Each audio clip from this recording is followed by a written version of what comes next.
বিসমিল্লাহির রহমানির রহিম। পরম করুণাময় মেহেরবান আল্লাহর নামে।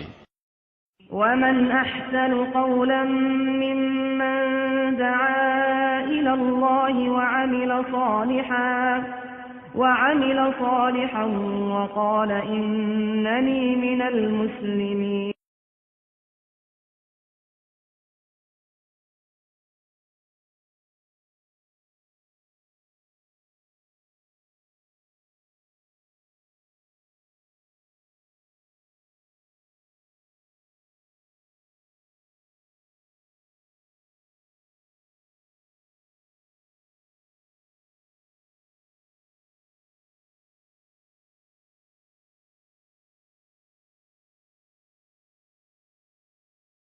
সম্মানিত সুধীমণ্ডলী, এখন আমাদের সামনে শুভেচ্ছা বক্তব্য উপস্থাপন করছেন আহলে হাদিস আন্দোলন বাংলাদেশের ভারপ্রাপ্ত আমির ডক্টর মোহাম্মদ মুসলিহুদ্দিন। আমি মুহতারামকে শুভেচ্ছা বক্তব্য পেশ করার জন্য বিনীতভাবে অনুরোধ করছি।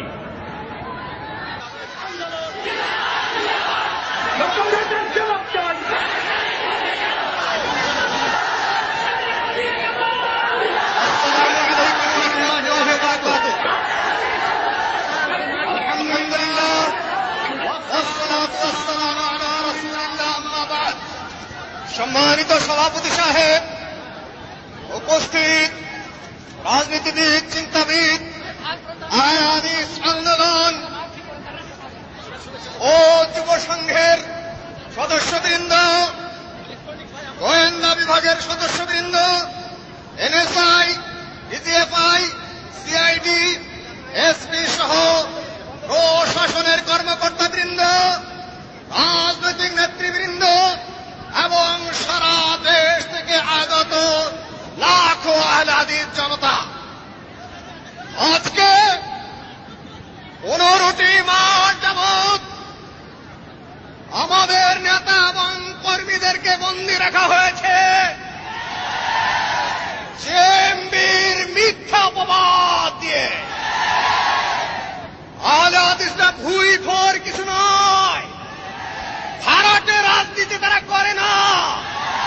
3 কোটি জনসংখ্যা, হাজার হাজার মসজিদ, হাজার হাজার আলেম ওলামা, শত শত মাদ্রাসা। আপনারা মনে করেছিলেন জেএমবির একটা অজুহাত তুলে ফুৎকারে নিভিয়ে দিবেন, কিন্তু আপনাদের জানা নেই এদের শক্তি কোন জায়গায়। আপনারা ভুলে গেছেন যে 4 নেতার এক নেতা কামরুজ্জামান সাহেব আহলে হাদিস, রাজশাহীতে তাদেরই দেওয়া আহলে হাদিসের ঈদের মাঠ এবং মসজিদ। আপনারা ভুলে গেছেন, আমি পরে বলবো বিস্তারিত ডকুমেন্ট দিয়ে। আপনাদের বিএনপির প্রতিষ্ঠাতা প্রেসিডেন্ট জিয়াউর রহমান স্বয়ং গাবতলীর আহলে হাদিস সমাজের মানুষ। আহলে হাদিস সমাজে অপরাধ হয়, পুরো আওয়ামী লীগের বিরুদ্ধে মামলা দায়ের করে দিন। মেয়র হানিফ সাহেব আওয়ামী লীগ নেতা, প্রখ্যাত আহলে হাদিস, পুরো আওয়ামী লীগের বিরুদ্ধে মামলা দায়ের করে দিন। আবুল মনসুর আহমদ সাহেব আমার দেখা রাজনীতির 50 বছরের লেখক, প্রমিনেন্ট আহলে হাদিস। এই ব্যাগের মতো বই আছে, আমি পরে দেখাবো। রাজনীতির হাতে খড়ি প্রথম চ্যাপ্টার তার বইয়ের আহলে হাদিস আন্দোলন দিয়ে শুরু করেছেন। ধানীখোলার তাদের বাড়িতেই ছিল আহলে হাদিসের কেন্দ্র। তারই সুযোগ্য পুত্র মাহফুজ আনাম সাহেব ডেইলি স্টারের সম্পাদক এবং প্রথম আলোর প্রকাশক। আমি বলতে থাকবো ইতিহাস। মোল্লা আকরাম খাকে আহলে হাদিস কৃষক প্রজা পার্টির প্রেসিডেন্ট, তিনি আল্লামা আব্দুল্লাহ আল বাকরি সাহেব। তারপরে কোয়েটা শুনতে চান, আপনারা রায় বাই করেন যে nowhere it has been said that Dr. Galek has no connection with Ahle Hadith, therefore he will not be granted bail। কোথাও প্রমাণ হচ্ছে না যে ডক্টর গালেব আহলে হাদিস না, সুতরাং তাদেরকে বেল দেওয়া যাবে না। কামরুজ্জামান সাহেবের বিরুদ্ধে মরণোত্তর মামলা দায়ের করুন, জিয়াউর রহমান সাহেবের বিরুদ্ধে মরণোত্তর মামলা দায়ের করুন, হানিফ সাহেবের বিরুদ্ধে দায়ের করুন, আওয়ামী লীগের বিরুদ্ধে মামলা দায়ের করুন, বিএনপির বিরুদ্ধে মামলা। থামুন, ফায়জলামি করার জায়গা পান না। থামুন থামুন, মাইকের আওয়াজ নাই, কথা বলতে পারছি না। আমার বক্তব্য হবে জুমার পরে, ডকুমেন্টারি বক্তব্য। আজ আছে ফাউল কথা বিশ্বাস করে না। কোথায় শিখেছেন রাজনীতি আপনারা? প্রশাসনিক নীতি কোথায় শিখেছেন? গোয়েন্দাগিরির তালিম আপনাদের কোন উস্তাদে দিয়েছে? 1998 সাল থেকে জেএমবি বোমাবাজি করে 2006 সালে এসে প্রহসন করেন ডক্টর গালেব নাকি হলো বোমাবাজির নেতা। আপনারা সাজাইলেন নাটক যে লক্ষ্মীগুলা কোথায় কোথায় ডক্টর গালেব বোমা মেরেছে। দলিল কি? দলিল হলে 3-4টা বাদাম বেচা তাদেরকে ধরে নিয়ে 64 ধারায় মিথ্যা সাক্ষ্য নিয়েছেন। এখন ডেইলি স্টারে শায়েখ আব্দুর রহমানের নিজের বক্তব্য দেখেন। আমি পড়ে শোনাবো এগুলো সব। Referring to the bomb attack on Jatra Monsha at Lakshmi Kola in Bogora, the JMB leader said the police investigator has falsely implicated Asadullah al-Ghalib in the case, but Ghalib was not associated with JMB. আপনারা এই কেসে bell দেন নাই, যেহেতু কয়েকজনে বলেছে আমরা doctor গালেবের শিষ্য। এখন সেই শিষ্যদের স্বয়ং উস্তাদ বলতেছে ডক্টর গালেবের সাথে আমাদের কোনো সম্পর্ক নাই। লক্ষ্মীপুরায় তিনি যান নাই। ডেইলি স্টার 16 তারিখ, যুগান্তর দেখুন, প্রথম আলো দেখুন। মিথ্যা কথা আপনারা বলেন না, আমরা বলি। সব মিথ্যাবাদী আপনারা। ডক্টর গালেবের বিরুদ্ধে যে কোনো ধরনের বোমাবাজির অভিযোগ, যে কোনো ধরনের খুনের অভিযোগ, যে কোনো ধরনের ডাকাতির অভিযোগ ঐতিহাসিক প্রতারণা এবং জাতীয় মিথ্যাচার। এখন সেটা প্রমাণিত হচ্ছে।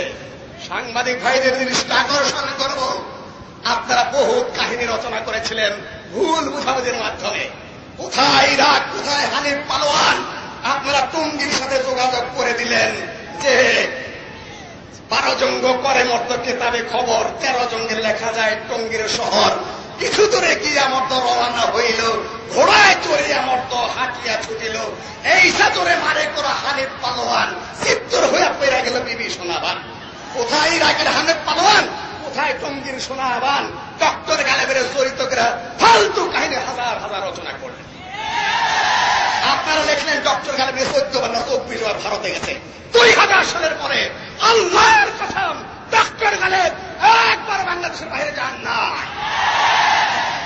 ওনারা বলেন ডক্টর গালেব নাকি বোমা মারার নির্দেশ দিয়ে গেছে। থামুন, স্লোগান দেওয়া দরকার নেই। থামুন থামুন থামুন, ওই ভাই থামেন। ডক্টর গালেব বোমা মারার জন্য আব্দুর রহমানকে বলবে কেন? বলবে মসলিউদ্দিনকে। আমি তার সাথে মানুষ, বলবে তার মজলিসে আমেলাকে, বলবে তার মজলিসে সুরাকে। আব্দুর রহমানকে তার সাথে আর কোনো দেখা হয় নাই। ফাউল টকের একটি সীমা আছে, লজিকের কিছু নিয়ম আছে, কার্যকারণের কিছু সূত্র আছে লজিকে, সাংবাদিকতার কিছু মূল ভিত্তি আছে। যৌক্তিক বাক্য কিভাবে বের করতে হয়, কিভাবে information, observation, classification, necessary inference, তারপরে আপনি একটা ডিসিশনে যেতে পারেন, তারপরে জেনারেলাইজেশন করতে পারেন। কিচ্ছু না করে পাগলের মতো কিছু লিখে দেওয়ার নাম সাংবাদিকতা নয়। আমিও সাংবাদিকতার ছাত্র, এ ব্যাপারে আমার কিছু অভিজ্ঞতা রয়েছে। কি লেখেন আপনারা? আবুল মনসুর আহমদ সাহেবের সাংবাদিকতা দেখুন, অরুন্ধতী রায়ের সাংবাদিকতা দেখুন, কুলদীপ নায়ারের সাংবাদিকতা দেখুন। আপনারা আর আপনাদের ফালতু কাহিনী লেখার অভ্যাসটা দেখুন। এর মধ্যে অত্যন্ত সদক্ষ সাংবাদিকতা আছে, না হলে এই সকল খবর সাহসিকতার সাথে এই সকল পত্রিকা আসতো না। আমরা আপনাদেরকে ধন্যবাদ দিব যে দেরিতে হলেও সত্য বেরিয়ে আসছে। সাবেক আওয়ামী লীগের স্বরাষ্ট্রমন্ত্রী আসিম সাহেব, উনিও এক ভাষণে বলেছেন যে ডক্টর গালেবকে অ্যারেস্ট করা শুধুমাত্র আইওয়াস। বিএনপির স্বরাষ্ট্র প্রতিমন্ত্রী বলছেন ডক্টর গালেবের বোমাবাজির সাথে কোনো জড়িত নেই, থাকতেও পারে না। ডক্টরের ডিগ্রিধারী, পিএইচডি ডিগ্রিধারী মানুষ, বিশ্ববিদ্যালয়ের ফুল প্রফেসর, 23টি গ্রন্থের রচয়িতা, তিনি গেলেন কোটালীপাড়া ডাকাতি করতে। আরেকটা প্রশ্ন করি, ওনারা খুব আবিষ্কার করলেন ডক্টর গালেব বোমা মারে জঙ্গিবাদী। আপনারা লক্ষ জনতা এখানে উপস্থিত হয়েছেন, জুমার পরে আরো 8 লক্ষ উপস্থিত হবে। রাস্তায় আসেন ওনারা, ইনশাআল্লাহ। আপনাদেরকে ডক্টর গালেব কোনদিন বোমা মারতে বলেছেন? লক্ষ জনতার হাত আবার তুলুন, মারতে বলেছেন? আপনারা কোথা থেকে মিথ্যা কাহিনী আবিষ্কার করলেন? কি দিয়ে পরীক্ষা করবেন করুন। আর 3 কোটি আহলে হাদিসের বোমা মারার দরকার আছে? 3 তিরিক্ষা 9টা পাথর, 3 তিরিক্ষা 9 কোটি পাথর আবাবিল পাখির মতো যদি সুরাবিলের যদি সারে 9 কোটি পাথর শুধু যদি 3 কোটি আহলে হাদিসের সারে আবাবিল পাখির মতো 3টা করে জালেমের তখ্ততাউস মিথ্যাচারের সিংহাসন থাকবে? পুলিশ শট হয়ে যাবে। বোমা মারতে পারে,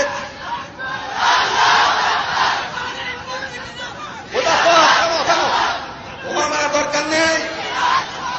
থামুন, বক্তব্য আমি পরে দেব ইনশাআল্লাহ। 1 মিনিটের মধ্যে আমি আমার বক্তব্য শেষ করে দিচ্ছি। সম্মানিত উপস্থিতি, আহলে হাদিসের 3 কোটি আহলে হাদিসের বিরুদ্ধে অভিযোগ, মুখোমুখি আপনারা দাঁড়িয়েছেন সাংঘাতে জনগণের বিরুদ্ধে অবস্থান নিয়ে কেন টিকে গতি টিকে ভুয়া কাজ করেছেন। বিএনপিকে ভুল পথে চালানো হয়েছে। বিএনপি এই পথে হাঁটে নেই, নিজে হাঁটে নাই, তাকে ভুল পথে চালানো হয়েছে। বিএনপি দরকার হলে ভোটে, তাকে কেন জনগণের মুখোমুখি দাঁড় করানো হবে? ওদিকে স্বেচ্ছাসেবক ভাইরা কোথায়? সম্মানিত উপস্থিতি, এই দেশ আমাদের, আমরা এই দেশের বোমা মারতে পারে অর্বাচীন ছেলেরা, বোমা মারতে পারে ফালতু কিছু লোকে, বোমা মেরে মানুষ হত্যা করতে পারে যাদের কোনো ঘেলু নাই, ব্রেন নাই, যাদের কোনো জনসমর্থন নাই, তারাই। অনেক কল্পনা। এই দেশে নৌবাহিনী রয়েছে, বিমান বাহিনী রয়েছে, পদাতিক বাহিনী রয়েছে, বিডিআর রয়েছে, র্যাব রয়েছে, পুলিশ রয়েছে, গোয়েন্দা বিভাগ রয়েছে। আমরা 3 কোটি আহলে হাদিস রয়েছি, 14 কোটি জনতা যাদের বিরুদ্ধে। ওরা এদেশে কয়টা বোমা মেরে কি করবে? আমরা বলেছিলাম ঊর্ধ্বতন কর্তৃপক্ষের সাথে আমাদের প্রথম বৈঠকে, আমাদের কোন শক্তির প্রয়োজন নেই। হে সরকার, আপনি শুধু যদি আমাদের বিরোধিতা না করেন, আমরা আহলে হাদিস আন্দোলন এবং যুব সংঘ মিলে প্রতিটি জেএমবি কর্মীকে গর্ত থেকে ঘাড়ে ধরে বের করে আনতে সক্ষম। আমার অস্ত্র লাগবে না, আমার গোয়েন্দা বিভাগ লাগবে না, আমার পুলিশ লাগবে না, আমার লক্ষ কর্মীকে লাগিয়ে দেব। জেএমবি কোথায় আছে ঘাড়ে ধরে বের করে নিয়ে আসবে। জেএমবি টিকবে এই দেশে? জেএমবি টিকেছে, কাজে টিকেছে। জেএমবি লাইফ পেয়েছে 5, 6, 7 বছর, আর অত্যাচার এসেছে আহলে হাদিসের উপরে। আমাদেরকে নিষ্ক্রিয় করে দিয়ে তারা সক্রিয় হয়ে গেছে। আমরা বারবার দাঁড়িয়েছে জেএমবি রোখো, না পারো আমাদেরকে ধরো না, আমাদেরকে ডিস্টার্ব করো না, আমরা ঘাড়ে ধরে বের করে নিয়ে আসবো। কেননা ওদের অনেক ছেলেপেলে আহলে হাদিস সমাজের এই কথা স্বীকার করতে আমার সামান্য দ্বিধাও নেই। মিথ্যা কথা আমরা বলতে জানি না, প্রতারণার রাজনীতি আমরা করি না, আমরা ধোঁকাবাজি করি না। যেখানে প্রধান বিরোধী দলের নেত্রী বলেন যে খালেদা জিয়া প্রধানমন্ত্রীর বিরুদ্ধে দেশদ্রোহিতার অভিযোগ আনেন, প্রধানমন্ত্রী দিশাহারা হয়ে বিরোধী দলের নেত্রীর বিরুদ্ধে দেশদ্রোহীর অভিযোগ আনলে ভয় দেখান। এ দল ওই দলকে বলেন তুমি বোমা মেরেছ, ও দল ও দলকে বলেন তুমি বোমা মেরেছ। আমরা বলি আমরা মিথ্যাচারে বিশ্বাস করি না, ফাটকাবাদের সুযোগ নিতে আমরা রাজি নই। আমরা বলি জেএমবি কয়েকটা ছেলে এই ভ্রান্ত হয়ে তারা কোথা থেকে কিছু বোমা সংগ্রহ করে সমাজে অনাচার করেছে, ধরে ফেললে প্রথম দিক থেকে একটা বোমা বাজেও হতো না। আমরা বিশ্বাস করি। সামান্য কটা ছেলে এখন কোথায়? সেগুলা বয়স কি 13, 14, 15, 16, 17, 18, 19 বছরের পোলাপান, সেগুলা কে বা কারা কিছু বোমাদের পয়সা দিয়ে ময়দানে লাগিয়ে দিয়েছে উদ্ভ্রান্তের মতো, যেখানে সেখানে মানুষ হত্যা করছে ধর্মের নামে। এরা ধর্ম না, সামাজিক না, বুদ্ধিমত্ত না, জ্ঞানও না। এরা দীর্ঘদিন এদেশে অনাচার করলো, আর আমরা হলাম নির্যাতিত। আমরা হলাম নির্যাতিত। যতদিন আহলে হাদিসকে নির্যাতন করার ইচ্ছা আপনাদের রয়েছে, ততদিন এদেশে জেএমবি থাকবে। আর যখন মনে করুন আহলে হাদিসকে নির্যাতন করার দরকার নাই, তখন জেএমবি এদেশ থেকে বন্ধ হবে। আহলে হাদিসের বিরুদ্ধে একটা পরিকল্পিত ষড়যন্ত্র, সেই ষড়যন্ত্র আমি একটা করে উল্লেখ করবো। কোর্টের রায় সহ কি হয়েছে, কোথায় কোথায় ডকুমেন্টারি বক্তব্য ইনশাআল্লাহ আমি জুম্মার পরে দেব। বিএনপির বিরুদ্ধে আমাদের কোনো ব্যক্তিগত ক্ষোভ নেই, আওয়ামী লীগের বিরুদ্ধে আমাদের ব্যক্তিগত কোনো অভিযোগ নেই, কোন দলের সাথে আমাদের কোনো সংঘাত নেই। পল্টন ওনারা দখল করেছেন, এখানে ইসলাম এবং গণতন্ত্র এক হয়েছে, সেখানে কাজে পল্টন বেদখল। শুধু গণতন্ত্রের আমাদেরকে সুযোগটা দিয়েছে। কথাটা বুঝেছেন? ইসলাম এবং গণতন্ত্র এক হয়েছে, পল্টন বেদখল। তাহলে ইসলামের স্বরূপটা বুঝতে হবে। শুধু গণতন্ত্রে আমাদের সুযোগ দিয়েছেন, এজন্য আমরা তাদেরকে ধন্যবাদও জানাই। কেন করতে পারতেন ডিস্টার্ব? আমি পরবর্তী আরো কথা বলবো। আমি যারা এই সুযোগ সৃষ্টি করে দিয়েছেন তাদেরকে ধন্যবাদ জানাবো। সাংবাদিক জগতের কাছে আমি কৃতজ্ঞতা জানাবো এই জন্য যে আব্দুর রহমানের সত্য বক্তব্যটা আপনারা পত্র পত্রিকায় তুলে ধরেছেন এবং পলটনে আমাদের জায়গা না দেওয়ার কারণে আপনারা আমাদের সাথে যোগাযোগ করেছেন, জানতে চেষ্টা করেছেন এবং আপনারা উপস্থিত হয়েছেন। জেএমবি পরিষ্কার হয়ে গেছে, আহলে হাদিস এখন পরিষ্কার। আশা করি যে আমাদের ব্যাপারে আপনাদের কাছে আর কোনো ভুল বুঝাবুঝি থাকবে না, সত্যটা পরিষ্কার হবে। তারপর গোয়েন্দা বিভাগের কাছে অনুরোধ করব, আমরা বহু সোর্সে খবর পেয়েছি ডক্টর গালেব সহ আহলে হাদিস আন্দোলন যুব সংঘ নির্দোষ। এ ব্যাপারে আপনাদের কাছে মেসেজ পরিষ্কার। তাহলে আর আমাদেরকে আপনারা ডিস্টার্ব করবেন না। পুরা জাতির কাছে মেসেজ, 3 কোটি আহলে হাদিস কুকর্ম করে না। সুতরাং আন্তর্জাতিক মেসেজ আমি পড়ে দেব। আমি বক্তব্য লম্বা করতে চাই না, যেহেতু আমার ডকুমেন্টারি বক্তব্য জুমার পরে হবে। শুধুমাত্র এখন এইটুকু বলেই আমি আমার বক্তব্য শেষ করছি। আসসালামু আলাইকুম ওয়া রাহমাতুল্লাহি ওয়া বারাকাতুহু। আসসালামু আলাইকুম ওয়া রাহমাতুল্লাহি ওয়া বারাকাতুহু। আলহামদুলিল্লাহি রাব্বিল আলামিন والصلاة والسلام على أشرف الأنبياء والمرسلين وعلى آله وصحبه أجمعين. أما بعد فأعوذ بالله من الشيطان الرجيم. بسم الله الرحمن الرحيم. ألم تر إلى الذين بدلوا نعمة الله كفرا وأحلوا قومهم دار البوار جهنم يصلونها وبئس القرار. قال رسول الله صلى الله عليه وسلم لا يخطب على خطبة أخيه ولا يصوم على صوم أخيه. رواه مسلم. সম্মানিত ভাই পরিচালক, আহলে হাদিস আন্দোলন যুব সংঘ সোনামণির নেতা ও কর্মীবৃন্দ, অন্যান্য রাজনৈতিক দলের নেতা ও কর্মীবৃন্দ, এনএসআই, ডিজিএফআই, সিআইডি, এসপিটিভি সহ গোয়েন্দা বিভাগের অফিসার এবং কর্মীবৃন্দ, সাংবাদিক বন্ধুগণ, শান্তি রক্ষায় নিয়োজিত প্রশাসনিক কর্মকর্তা, কর্মী, পুলিশ ভাইয়েরা এবং সারা দেশ থেকে আগত আহলে হাদিস লাখো জনতা, আল্লাহ ওয়াহদাহু লা শারীকা লাহুর হাজারো শুকরিয়া, হাজারো প্রতিবন্ধকতা, হাজারো বাজে কূটনীতিক চাল, গান্ধা রাজনীতি, নষ্ট রাজনীতির জাল ছিন্ন করে অবশেষে 3 কোটি আহলে হাদিসের প্রতিনিধিরা ঢাকার কেন্দ্রে মুক্তাঙ্গনে প্রোগ্রাম করতে সক্ষম হয়েছে। বলুন আলহামদুলিল্লাহ। পল্টন ময়দানে আমাদের প্রোগ্রাম হওয়ার কথা ছিল, যথাসময়ে আমরা অ্যাপ্লাই করেছিলাম। নিয়ম হল যে যদি জায়গা খালি থাকে তাহলেই শুধু অ্যাপ্লিকেশন জমা নেওয়া হয়, জায়গা খালি না থাকলে অ্যাপ্লিকেশনে নেওয়া হয় না।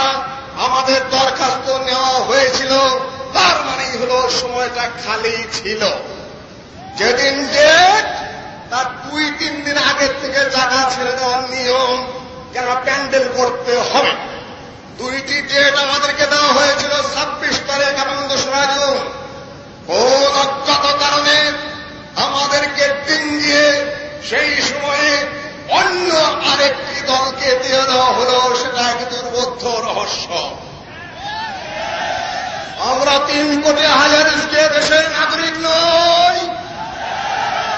3 কোটি আহলে হাদিস হাওয়া থেকে ভেসে এসেছে। 3 কোটি আহলে হাদিস মাটি ফেটে উঠেছে। 3 কোটি আহলে হাদিস দেশের রিফিউজি। 3 কোটি আহলে হাদিস দেশে খাজনা দেয় না। 3 কোটি আহলে হাদিস দেশের ট্যাক্স দেয় না। এই ঢাকা শহর কি 3 কোটি আহলে হাদিসের নয়? পল্টন ময়দান কি আহলে হাদিসের নয়? বাবার সম্পদ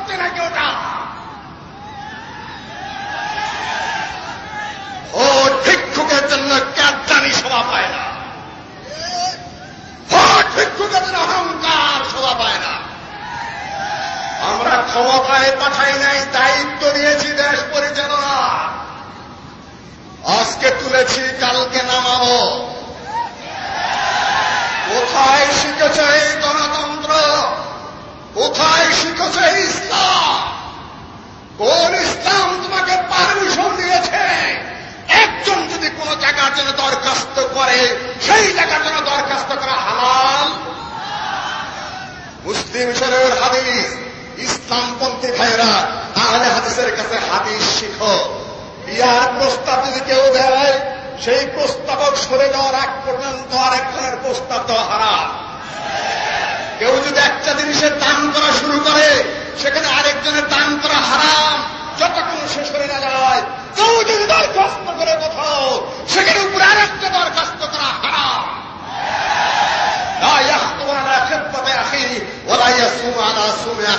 কোন ইসলাম করো তোমরা?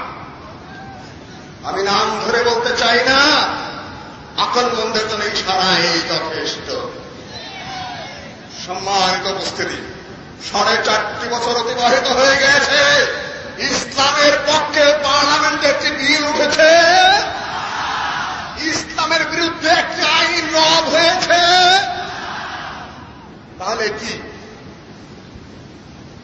তাহলে কি হয়েছে? শুধু একটা মধ্যস্বত্বাভোগের জন্ম দিয়েছি আমরা, যারা আমাদের ভোট দিয়ে গিয়ে সরকারের কাছে শুধু শুধু লুটতেছে। মধ্যস্বত্বাভোগী মাত্র। আমি ইসলামের জন্য তোমাকে ভোট দিলাম, তুমি যদি আরেকটা দলের সাথে মন্ত্রিত্ব নিয়ে তোমার সুযোগ সুবিধা লুটে আমাদেরকে বঞ্চিত করো, দ্বিতীয়বার তোমাদেরকে আমি ভোট দিব কেন? আমি সরাসরি বিএনপিকেই দিব না, আমি সরাসরি আওয়ামী লীগকে দিব? তোমাকে দিয়া মধ্যস্বত্বাভোগী আমি সৃষ্টি করব কেন? স্পষ্ট জবাব আসতে হবে। আজকে আহলেসের ভোটগুলা কোথায় পড়ে? 32 লক্ষ ভোট প্রাপ্ত, তার মধ্যে 16 লক্ষ রাজশাহী বিভাগে, 8 লক্ষ খুলনা বিভাগে, আর 8 লক্ষ হল সারা বাংলাদেশে। তার মানে হলো ভোটের 4 ভাগের 3 ভাগ হলো আহলে হাদিস বেল্ট থেকে। আপনাদেরই বই আপনারা হিসাব দিয়েছেন, ইসলামপন্থীদের 4 ভাগের 3 ভাগ ভোট হলো আহলে হাদিসের বেল্টের, সাতক্ষীরা খুলনা হয়ে কানসার পর্যন্ত, আর এই সকল রাজশাহী বগুড়া এলাকায়। তো আপনারা কি বুঝাইতে চাচ্ছেন? আমরা কি আরো মধ্যস্বত্বাভোগী সৃষ্টি করব? সেটা আমি পরবর্তীতে আসতেছি। আহলে হাদিস কি? এখানে কোন সাংবাদিক ভাই আমাদের কাউকে প্রশ্ন করেছেন, আহলে হাদিস কি শিয়া? আহলে হাদিস কি কাদিয়ানী? আহলে হাদিস আসলে কি তাই তো আমরা জানি না। সত্যিকার কথাকে আমরা প্রচার বিমুখ মানুষ। ডক্টর গালিব অ্যারেস্ট হয়েছেন, কোথাও আমরা ছবি দেই নেই। আকরম খানের মতো এত বিরাট নেতা, তার ছবি পাবেন না। ডক্টর আব্দুল বারী সাহেবের মতো এত বড় ভাইস চ্যান্সেলর, যেগুলো আহলে হাদিসের সভাপতি ছিলেন, তার কোন ছবি আপনারা খুঁজে পাবেন না। আমরা প্রচার বিমুখ মানুষ, আমরা সাদা মাঠা ধর্ম প্রচারক মানুষ। আমরা নিজেদেরকে প্রচার করে জাহের করে বেড়াই না, এটা আমাদের নীতি ছিল না। কাজে আপনারা আমাদের প্রসঙ্গে জানেন না। ঢাকায় এই ধরনের সম্মেলন আমরা কোনদিন করিনি। আমাদের প্রসঙ্গে জানুন, আমাদের আকীদা কোরআন এবং সহিহ হাদিসের উপর প্রতিষ্ঠিত শুদ্ধ আকীদা। আমাদের বিশ্বাস, আমাদের আমল কোরআন এবং সহিহ হাদিসের উপরে। কোরআন এবং সহিহ হাদিস পাওয়া গেলে কোন ইমামের ফতোয়া আমরা গ্রহণ করি না, কিন্তু ইমাম সাহেবদেরকে আমরা অশ্রদ্ধা করি না। তারা বড় পণ্ডিত, তারা বড় স্কলার, তারা দিনের জন্য বড় খেদমত করে গেছেন। ইসলামকে কোন একটা মাযহাবের মধ্যে সীমাবদ্ধ করে দিতে হবে এই নীতিতে আমরা বিশ্বাস করি না। আমরা বিশ্বাস করি কোরআন রয়েছে এবং সহিহ হাদিসের মধ্যে আল্লাহ নবীর বাণী লিপিবদ্ধ রয়েছে। যা শুদ্ধ সামনে আসে ওইটার উপর আমল করতে হবে। ইমাম আবু হানিফা রাহিমাহুল্লাহর আগেও আল্লাহ নবীর মাধ্যমে 70, 80, 90 বছরের ব্যবধান, ওই 90 বছর তার উপর আমল ছিল তারই উপর। এনসাইক্লোপিডিয়া অফ ইসলামের মধ্যে মিস্টার গিভ লিখতেছেন, এনসাইক্লোপিডিয়ার মধ্যে, দি আহলে হাদিস try to go back to its first principles and try to restore the original simplicity and purity to the faith and practice. Encyclopedia of ইসলামের মধ্যে ইংরেজরা লিখতেছে, আহলে হাদিস ফিরে দিতে চায় মাযহাবী সংকীর্ণতা, ফতোয়ার সংকীর্ণতা, শিরক এবং বিদআত, যত রকমের কুসংস্কার সব কিছু বাদ দিয়ে প্রথম যুগের সাহাবীদের যুগের আল্লাহ নবীর যুগের সহজ সরল সেই বিশ্বাস, সহজ সরল সেই ইসলামে থেকে ফিরে যেতে চায় এবং সেই শুদ্ধ অবস্থানটা তারা রিস্টোর করতে চায়, পুনরুদ্ধার করতে চায়। কিন্তু বর্তমানে যা চলছে, কবর পূজা, পীর পূজা, ঠাকুর পূজা, মানুষ পূজা, তারপরে এই সকল যেগুলা চলছে কুসংস্কার, জার ফুক, তাবিজ কবর, এই সকল ভুয়া কারবার যেগুলা, যার পিছনে কোনো যুক্তিসঙ্গত কারণ নাই, অযৌক্তিক ফালতু কথায় আহলে হাদিস বিশ্বাস করে না। কোরআন এবং সহিহাদিসের উপর ভিত্তি করে সায়েন্টিফিক রিলিজন শুদ্ধ যা ছিল আল্লাহ নবীর যুগে, ঠিক তাই আমরা প্রতিষ্ঠা করতে চাই, এর বাইরে আমরা যাই না। এজন্য আমাদের উপর বিরাট, আমরা বলে শিয়া, আমরা বলে কাদিয়ানী, চিরজীবন আমরা সহিহ আকীদার পাহারাদার, সহিহ হাদিসের পাহারাদার। যান সৌদি আরবে, দেখুন তারা সবাই নফল করতেছে, আমিন জোরে বলতেছে। ইমাম শাফি আমিন বলতেন, নফল করতেন, ইমাম মালিক করতেন, ইমাম আহমদ হাম্বল করতেন। তারা কেউ শাফি কাদিয়ানী হলেন না, শিয়া হলেন না। আমরা আহলে হাদিসের দেশে শিয়া কাদিয়ানী হয়ে গেলাম। মোল্লানা মহিউদ্দিন খান, আমরা গেলে মোল্লানা মহিউদ্দিন খান আমাকে দিয়ে ইমামতি করান, ডক্টর সাহেব ইমামতি করো, না হয় হাফেজ এই আব্দুল সামাদকে দিয়ে ইমামতি করান, তিনি বলতেন আমাদের সঙ্গে ইমামতি করতে যান না। আমরা শিয়া কাদিয়ানী হতাম, মহিউদ্দিন খান সাহেবের মতো লোক আমাকে দিয়ে ইমামতি করাতেন। মওলানা আবুল কালাম আজাদের মতো লোক আমাদের উপরে এত কথা বলে যেতেন। এরা হলেন প্রশস্ত মানসিকতার, অনেক জ্ঞান গবেষণার মানুষ। খালি চাকরি পাইন্দা ভুয়া একই কথা ফজিলতের বয়ান দেওয়ার লোক এরা না। আর উচ্চ শিক্ষিত মানুষ, গবেষক মানুষ, সারা দুনিয়ার খবর এদের কাছে আছে। সুতরাং আহলে হাদিস প্রসঙ্গে তাদের স্পষ্ট বক্তব্য। আসুন আমাদের কাছে, দেখুন আমরা কি করি। কোরআন এবং সহিহ হাদিসের দলিল ছাড়া হুজুরে কইছে এর উপর আমাদের কোনো ভিত্তি নাই। কোরআনে যা বলে নিতে হবে, হাদিসের নাম বাদ দিয়ে বলতে হবে এই হাদিসে আমল করো। খাও খোয়াবের উপর আমরা অত বিশ্বাস করি না। শরীয়ত হলো শুদ্ধ জিনিস, পিওর জিনিস। এই হলো আকীদার বিবরণ এবং আমলের বিবরণ। আসুন আহলে হাদিসের রাজনৈতিক অবদান এদেশে আপনারা প্রশ্ন করবেন কোথা থেকে তোমাদের উৎপত্তি। আমি বলবো ভারত উপমহাদেশে সর্বপ্রথম ইসলামিক সংগঠন কোনটা? আহলে হাদিস সংগঠনের বয়স 250 বছর এদেশে। কত বছর? মহিউদ্দিন সাহেবের ভারতের এবং আবুল হাসান আলী নদভী সাহেব চিন্তাবিদের বই পড়ে দেখেন, first time in Indian history লিখেছেন সর্বপ্রথম আন্দোলন আহলে হাদিস আন্দোলন। মাসুদ আলম নদভী সাহেব ভারতের উর্দুতে বই লিখেছেন হিন্দুস্তান কি পহলি ইসলামী তাহরিক, ভারতের সর্বপ্রথম ইসলামী আন্দোলন। আমার দেখা রাজনীতির 50 বছর। তার লেখা আবুল মনসুর আহমদের লেখা, আওয়ামী লীগের প্রতিষ্ঠাতাদের মধ্যে একজন, সরওয়ার্দী মন্ত্রিসভার ক্যাবিনেট মন্ত্রী, শিল্প বাণিজ্য মন্ত্রী। সরওয়ার্দী সাহেব যখন বিদেশে যেতেন, আবুল মনসুর আহমদ সাহেব তখন হতেন প্রধান অ্যাক্টিং প্রধানমন্ত্রী হতেন। নির্ভীক সাংবাদিক এবং নির্ভীক রাজনীতিক এবং সুসাহিত্যিক। তিনি বলতেছেন রাজনীতির হাতে করে প্রথম চ্যাপ্টার আমার দেখা রাজনীতির 50 বছরে। সেখানে তিনি আহলে হাদিসের ইতিহাস, ওয়াহাবী আন্দোলনের ইতিহাস, তার পূর্বপুরুষ মুজাহিদ ছিলেন এবং বলতেছেন আমি সগৌরবে ঘোষণা দিচ্ছি যে আমি ইতিমধ্যে সগৌরবে ঘোষণা করিতেছি যে আমার বড় দাদা কাজী আশিকুল্লাহ ছিলেন সেই মুজাহিদদের মধ্যে একজন, যিনি বালাকোটের যুদ্ধে স্বয়ং অংশগ্রহণ করেছিলেন। লিখতেছেন তার মাথায় গুলি লেগেছিল, কাজেই তিনি খোঁড়ায় খোঁড়ায় হাঁটতেন। আবুল মনসুর আহমদ সাহেব তার নিজের পরিচয় দিচ্ছেন। ফার্স্ট একটা রাজনীতির হাতের খরিদার আহলে হাদিসের কাছে তিনি সগৌরবে ঘোষণা দিচ্ছেন এই কথা। আমি বলেছি কামরুজ্জামান সাহেবের কথা 4 নেতার 1 নেতা। আমি বলেছি প্রেসিডেন্ট জিয়াউর রহমানের কথা।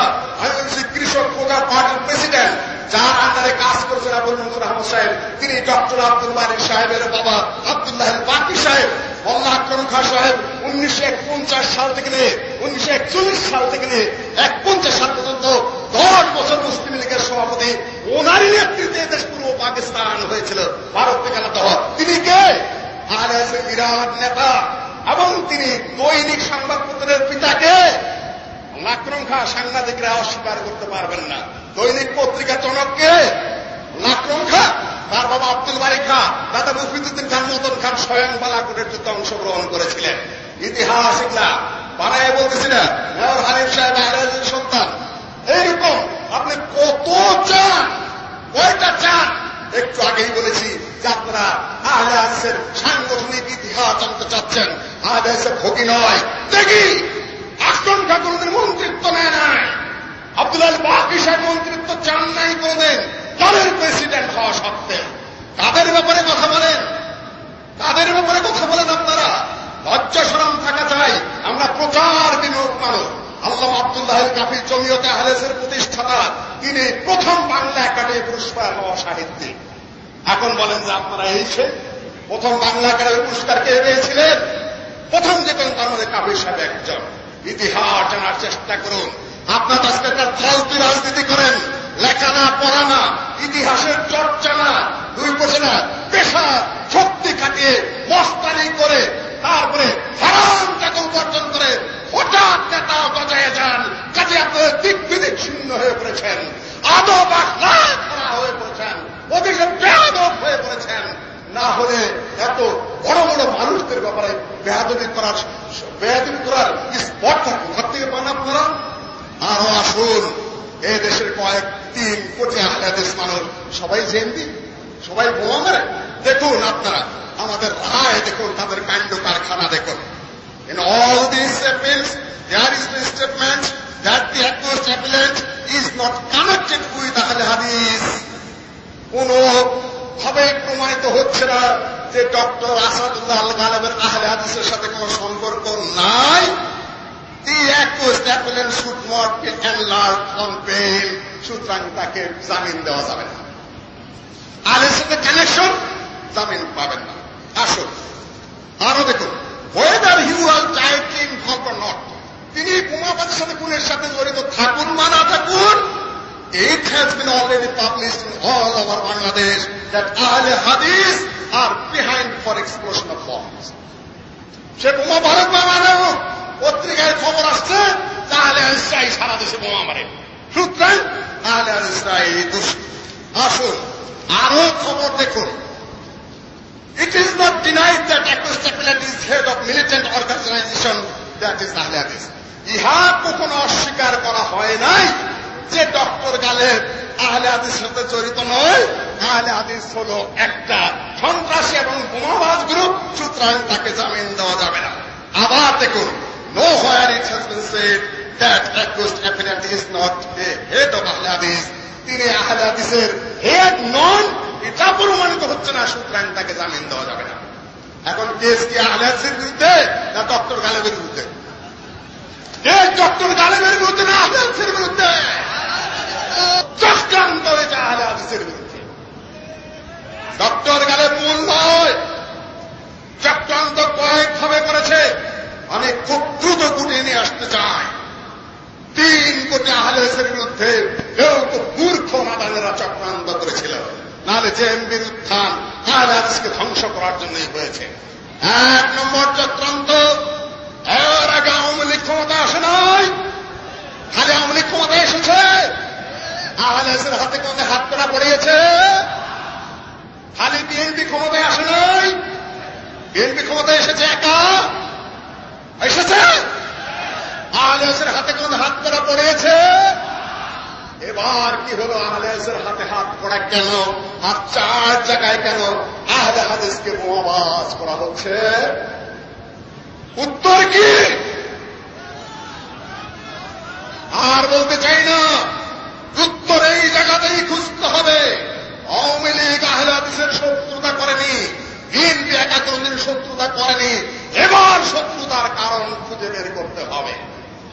1 নম্বর শত্রুতা, ডক্টর গালেব আহলে হাদিস সমাজগুলোকে জাগরিত করতেছিল, বেটাকে জেলখানায় পুরে দাও, সমাজগুলো মরে যাবে, আহলে হাদিস 3 কোটি আহলে হাদিসের সমাজ বেদখল হবে। 2 নম্বর, দেশটাকে শক্ত করার জন্য কিছু বোমাবাজের প্রয়োজন রয়েছে, তাতে আহলে হাদিস সমাজ থেকে কিছু সংখ্যক বেওকুফ ছেলে পেলে এই কাজে মানে যেটা আগে যেতে পারে, এই জন্য তারা ইন্ধন জুগিয়েছে জানি না।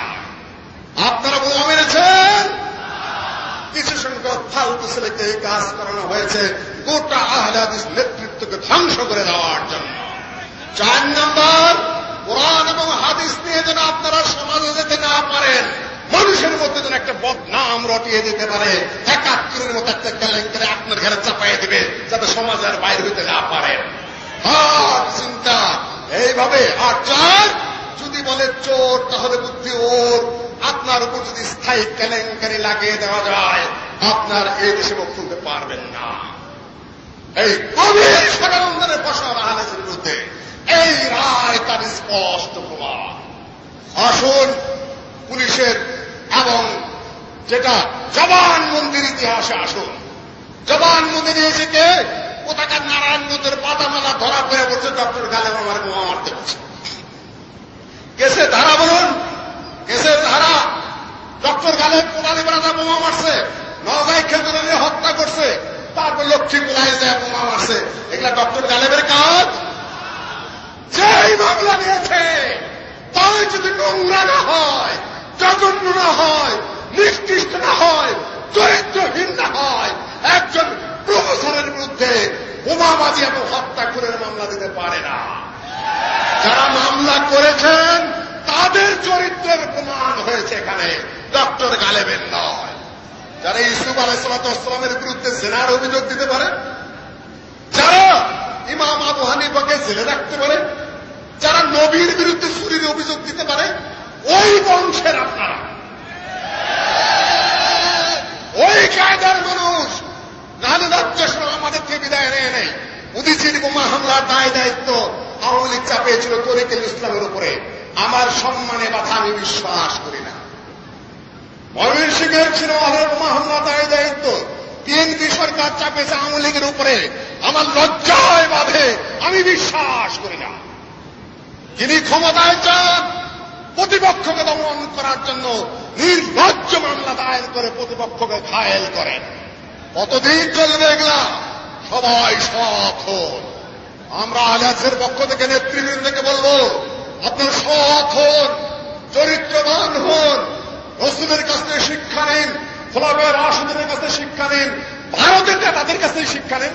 বাজপেয়ীর বিরুদ্ধে ইমপিচমেন্ট, হেরে চলে গেলেন, বাজপেয়ী হেরে গেল, জিজ্ঞাসা করা হলো যে আপনার কি অবস্থা? বিজেপি হার গেল লেকিন ভারত জিত গেল। বিজেপি হেরে গেছে কিন্তু ভারত জয়যুক্ত হয়েছে। সোনিয়া গান্ধী প্রধানমন্ত্রিত্ব নিল না। My inner voice is saying me that I should not be prime minister of India. একটা প্রধানমন্ত্রী ত্যাগ করলো। পশ্চিমবঙ্গের বুদ্ধদেব বসুর প্রধানমন্ত্রী, অ্যাকাউন্ট নাই, বাড়ি নাই, ঘর নাই, গাড়ি নাই, কিচ্ছু নাই। এই তোমার পশ্চিমবঙ্গে দেখো, তোমার পাশের লোকগুলো এরকম, আর তোমাদের বাড়ি, তোমাদের গাড়ি, তোমাদের চাকর চাকরানি, তোমাদের কোটি কোটি টাকার ব্যাংক ব্যালেন্স, মন্ত্রীদের এমপিদের বেতন বাড়িয়ে নিয়েছ, দেশের মানুষ অনাহারে অর্থাহারে জীবন যাচ্ছে, কি অবস্থা? আর তোমরা ডক্টর গালেবের বিরুদ্ধে অভিযোগ দাঁড় করাতে খুব তৎপর হয়ে পড়েছ। প্রশাসনের ভাইদেরকে বলবো, অত্যন্ত সেন্সিটিভ দায় দায়িত্ব আপনাদের। আপনারা কেউ মিথ্যা রিপোর্ট দিতে বললেই দিবেন কেন? ডক্টর গালেবের বিরুদ্ধে আন্দাজে কয়জন ধরে নিয়েছে, তাদের মধ্যে বাই করে নিলেন বগুড়ার থেকে এবং জয়পুরহাট থেকে। ডক্টর গালেব আমাদেরকে উৎসাহিত করেছেন। এখন তো সেই আব্দুর রহমান তাদের নেতা নিজেই বলতেছে, এই যুগান্তর, এই প্রথম আলো, এই ডেইলি স্টারে ডক্টর গালেবের সাথে আমাদের কোনো দেখা হয়নি। ডক্টর গালেবের falsely implicated, he has related with us. এবং এই সব পত্রিকা হিসেবে আব্দুর রহমান নিজেই অস্বীকার করেছে। এখন কি করবেন? মিথ্যাচার বন্ধ করুন। প্রশাসনের ভাইদেরকে আমরা অনুরোধ করব, 3 কোটি হাদিসের খাজনা ট্যাক্স থেকে আপনারও বেতন হয়। সম্মানিত মানুষদেরকে অপমান করবেন না। আমি বিচার বিভাগের প্রতি অনুরোধ করব, আমাদের সংবিধান লেখা আছে বিচার বিভাগ আইন বিভাগকে পৃথক করতে হবে। ৭২ সংবিধান এখনো হল না। আলাদা যদি হয়ে যেত তাহলে ডক্টর গালেব এতদিন বেল ছাড়া থাকতেন না, এবং আশা করি আটকে রাখা সম্ভব নয়। আমি আইন বিভাগ নিয়ে কথা বললাম, বিচার বিভাগ নিয়ে কথা বললাম, প্রশাসনিক বিভাগ নিয়ে কথা বললাম। এখন আমাদের সামনের কর্তব্য, এইটুকু বলে আমি আমার বক্তব্য আজকের মতো গুটিয়ে নিতে চাই। আমার বক্তব্য, আমি আহলে হাদিসে কি করতে চেয়েছিল এই দেশে, তাই বইয়ের প্রথম ভূমিকা দেখলেই বুঝবেন। তারা জিহাদ করেছিল শিখদের বিরুদ্ধে, ইংরেজদের বিরুদ্ধে। এইটা তার দলিল আমার দেখা 50 বছর। উদি ওহাবি মুভমেন্ট ইন ইন্ডিয়া, বিচারপতি মওদুদের ওহাবি আন্দোলন, তারপরে তাজকিরে সাদেকা, ডক্টর আসাদুল্লাহ আল্লাহ আলেমের পিএইচডি থিসিস আহলে হাদিস আন্দোলন পড়ে দেখুন। কিন্তু তারা সেটা সাকসেসফুল হতে পারেননি। পাকিস্তান আন্দোলনে তারা নেতৃত্ব দিয়েছেন আব্দুল্লাহ আল কাফি, আব্দুল্লাহ আল বাকি এবং মোল্লা আকরম খাঁ। ইসলামিক রাষ্ট্র হয়নি। আল্লামা কাফি সাহেবের 60 সালে ইন্তেকালের পরে যিনি দায়িত্বে এসেছিলেন তিনি আহলাদকে গাইড করতে পারেননি, সঠিক পথ নেতৃত্ব দিতে পারেননি। সুতরাং আহলাদ ছেলেরা বিভিন্ন দলের মধ্যে বিভক্ত হয়ে পড়েছিল, আর সেখান থেকে আমাদের বিপর্যয়ের সৃষ্টি হয়েছিল। সম্মানিত উপস্থিতি, এখন আমাদের সময় এসেছে আমরা কোন পথ ধরব। কয়েকটি ভাবে বিপ্লব হয়। একটি হল গণবিপ্লব, আরেকটি হল ভোট বিপ্লব, আরেকটি হল অস্ত্র বিপ্লব। কয়ভাবে বিপ্লব সাকসেসফুল হয়? গণবিপ্লব, অস্ত্র বিপ্লব, ভোট বিপ্লব, 3 ভাবে হয়। এখন আপনারা কোন বিপ্লব চান? কোন বিপ্লব? আমরা এই সকল সংগঠন জানি না, কিন্তু আমেরিকা শুদ্ধ সারা পৃথিবী আমাদেরকে সংজ্ঞার মধ্যে ফেলাই দিচ্ছে। তুমি হয় গণবিপ্লব করো, নাহলে ভোট বিপ্লব করো, নাহলে তুমি সন্ত্রাসী, তাছাড়া তোমার আর কোনো পথ নাই। আমরা আসলে চেয়েছিলাম আকীদার বিপ্লব, সংস্কার, ধর্মীয় সংস্কার, সমাজ সংস্কার, কিন্তু অত্যন্ত অন্যায়ভাবে, অপ্রত্যাশিতভাবে আমাদেরকে মিথ্যা মামলায় ফাঁসিয়ে দিয়ে আমাদেরকে জর্জরিত করে ফেলা হয়েছে। কিন্তু আমরা জর্জরিত হয়ে বরঞ্চ জেগে উঠেছি। আপনারা আপনাদের প্রহর গণন। আমরা কি বিপ্লব করতে চাই এখন? অস্ত্র বিপ্লবে আমরা বিশ্বাস করি না। আদার সাহেব বলে গেছেন ওটা খারেজিদের আকীদা, ওটা আহলে সুন্নাত ওয়াল জামাতের আকীদা নয়, আহলে হাদিসের আকীদা নয়। ডক্টর গালিবে বকরে সতর্ক করেছেন পুরা জাতিকে 1998 সাল থেকে। কারো ঘুম ভাঙে নাই, বেহায়ার মতো রাতের অন্ধকারে তাকেই জঙ্গিবাদী সাথে গ্রেফতার করেছে। কি অদ্ভুত, কি নির্লজ্জতা, কি বেহায়াপনা, কি বিবেকহীনতা, কি বিচারহীন হতে পারে একটা দেশ। অসম্ভব। আপনারা কি ছেড়ে দিবেন? আমরা নেতাদেরকে সংশোধন করে ছাড়ব, আমরা প্রশাসনকে নির্ভেজাল করে ছাড়ব, আমরা বিচার বিভাগকে আইন বিভাগ থেকে আলাদা করে, প্রশাসন থেকে আলাদা করে নিরপেক্ষ বিচারের দিকে ধাবিত করার জন্য সংগ্রাম করে যাব। আমাদের সংগ্রাম শেষ হয়নি। অবসর কথা বিশ্রামে উজ্জ্বল হয়ে ফুটেনি এখানে, এখনো সুবিবল জ্যোতি তৌহিদে এখনো ফুটে ওঠেনি। আমাদেরই সে কর্তব্য পালন করতে হবে। প্রতিটা সরকার ব্যর্থ হয়েছে, প্রতিটা সরকার গণতন্ত্রের কথা বলে স্বৈরতন্ত্র কায়েম করেছে। শেখ সাহেবকে জিজ্ঞাসা করা হয়েছিল গণতন্ত্র কি, উনি বললেন জনগণের অধিকার। জনগণের অধিকার তার দল থেকে আপনারা বুঝে পেয়েছেন? জিয়াউর রহমান সাহেবকে জিজ্ঞাসা করার জন্য বললেন রাজনীতিকে আমি কঠিন করে দিতে চাই। তার অর্থ হল সৎ নেতৃত্বের সৃষ্টি করতে চাই আমি। আন্তর্ভুক্ত লোকজন নেতা হতে না পারে, আমি নেতৃত্ব কঠিন করে দিতে চাই। এখন কি সব সৎ নেতৃত্ব আসতেছে? শিক্ষিত, অভিজ্ঞ, ভালো মানুষ, নীতিবান, আদর্শ চরিত্রবান লোককে আসতেছে নেতৃত্বে? না, কিছু আছে কিন্তু তারা পাত্তা পায় না। না হলে ডক্টর গানের বন্দী থাকতেন না। আহলে হাদিসরা চায় এ দেশের সবাইকে সংশোধন করতে। আওয়ামী লীগের প্রতি আমাদের উদাত্ত আহ্বান থাকলো, যদি ক্ষমতায় আসেন তাহলে মানুষের উপর অত্যাচার করবেন না। দ্বিতীয়বার যেন শাইখুল হাদিস আইজুল হক সাহেবের মতো বৃদ্ধ আলেম জবাইয়ের কাছে গ্রেফতার না হন। বিএনপিকে অনুরোধ করে আবার যদি ক্ষমতায় আসেন কোনদিন এই কেলেঙ্কারি কুকর্ম দ্বিতীয়বার করবেন না, যেই আপনাকে উৎসাহিত করুক না কেন। ডক্টর গালেদের মতো পণ্ডিতকে, 3 কোটি হাদিসের নেতাকে, 70 বছরের বৃদ্ধ আব্দুল সামাদ সালাফি সাহেবের মতো লোককে ধরে নিজের বেহায়াপনা আর কুকর্মকে আর পরিষ্কার করবেন না, আর নীতির মধ্যে থাকবেন। তবে আমরা এখানে আমাদের খালাতো ভাই দ্বারা বাধাগ্রস্ত হয়েছি পল্টনে, কিন্তু আমাদের এই ভাই, ছোট ভাই, কি সরকারের সাত সরকার, আমাদের কমিশনার বংশালে, তিনি মেয়র সাহেবকে একটু অনুরোধ করে এই জায়গাটুকু নেওয়ার ব্যবস্থা করেছেন। এই জন্য আমরা এতটুকু যে করেছেন, এই জন্য আমরা ওনার প্রতি কৃতজ্ঞ। তবে সাবেক মেয়র হানিফ সাহেব আবার আমাদের আহলাদিস ভাই, তিনি আবার হাসপাতাল আছেন সিঙ্গাপুরে, তার জন্য দোয়া করতে হবে আল্লাহ তাকে সুস্থ হয়ে ফিরত এনে আরো ভালো কাজ করার তৌফিক দান করুন। বর্তমান মেয়র একটু ভালো কাজের সহযোগিতা করেছেন, দায়িত্বহীন কণ্ঠে আমরা তার স্বীকৃতি দিচ্ছি। এবং মেয়র হানিফ সাহেব আমাদের লোক, তিনি পত্রিকায় ধর্মের কথা আওয়ামী লীগকে কিছু পরামর্শ দিয়েছেন। আশা করি আওয়ামী লীগ সে পরামর্শগুলো গ্রহণ করবে। সামনে আমাদের কাজ, আমরা কি করব? নির্বাচনে যাব কি যাব না? আমাদের প্রেসিডেন্ট সাহেব অসুস্থ রয়েছেন, তার জন্য দোয়া করবেন। আমাদের আরো অসুস্থ হয়েছে, তারা দোয়া চেয়েছেন, দোয়া করবেন। এখন আমাদের কর্তব্য সামনে কি করবেন? সামনে নির্বাচন কি করবেন? কাকে ভোট দিবেন? 3 কোটি আলেম কার পক্ষে যাবে? কার পক্ষে? সিদ্ধান্ত নেওয়ার সময় আমাদের এসেছে। আমরা কি আরো মায়ের খাবো ভোট দিয়া? টুপি মাথায় দিয়ে টুপি আলাদেরকে সাপোর্ট করি, আর টুপি আলাদের সাথে যারা থাকে তাদেরকে সাপোর্ট করি। তো বিক্ষিপ্ত ঘটনা ঘটে। মেয়র হানিফ সাহেব আহলে হাদিস মানুষ, আমাদের সপ্তনা থাকে। লিটন সাহেব আহলে হাদিস মানুষ, সপ্তনা একটু থাকে। সরদার আমজাদ হোসেন সাহেব, উনি আমাদের হাদিসের ভাই, সপ্তনা বিক্ষিপ্ত থাকে। কিন্তু আমাদের তো টুপি আলাদার দিকেই যায়। কিন্তু যে মায়ের খাইলাম রে ভাই, যে মায়ের খাইলাম আমরা, এরপরে কি করবো? সিদ্ধান্তে যেতে হবে। আপনাকে কেউ হিসাবে ধরে না, কাজে এখন আমরা রাজনৈতিক দল ঘোষণা করব।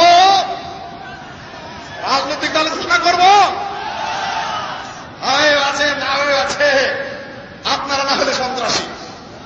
রাজনৈতিক দল যদি ঘোষণা না করেন, নির্দ্বিধায় হেলিকপ্টার মাস বলে দেবে, we are pleased with recent steps arrest of doctor গালেব, American ambassador, কূটনীতিক শিষ্টাচার সব বাদ দিয়ে বলে দিবে যে ডক্টর গালেব অ্যারেস্ট করে আমি খুব খুশি, আসল খবর জানুক বা না জানুক বলে দিবে। তোমরা করো কি? কাজই আর 17টি আসন আমাদের এমন রয়েছে, 1 মিনিট লাগবে আমার বক্তব্য শেষ করতে। 17টি আসন আমাদের এমন রয়েছে যেখানে আহলে হাদিস সংখ্যাগরিষ্ঠ। আমরা একটু নার্সিং করলে এককভাবে আমরা জিতে আসতে পারি। 30 থেকে 33টি আসন আমাদের এমন রয়েছে যেখানে আমরা যাকে ভোট দিবে সে জিতবে, আর যাকে দিবে না সে কি হবে? হারবে। 3 কোটি আলেমের মধ্যে 1.5 কোটি নারী, আর শিশু বাদ দিলে 1 কোটি আহলের লক্ষাধিক মানুষ আপনারা এসেছেন, 1 জন। এরপরে যদি ডাক দেয় তাহলে 3 কোটি থেকে কমপক্ষে 3 লক্ষ মানুষ, প্রয়োজনে 30 লক্ষ আসতে হবে।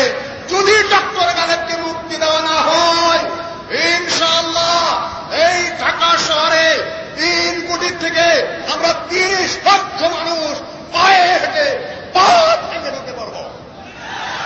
তারপরে তোমরা ফিরাই আমাদেরকে। সামনে আমরা নির্বাচনী দল সম্ভবত ঘোষণা করতে যাচ্ছি, তবে সেটা হয়তোবা ইনসাফ পার্টি বা জাস্টিস পার্টি নামে কাজ চলবে, কিন্তু আহলে হাদিসের নামে নয়। সেটা হল জাতীয় ন্যায় বিচার সুশাসন প্রতিষ্ঠার জন্য।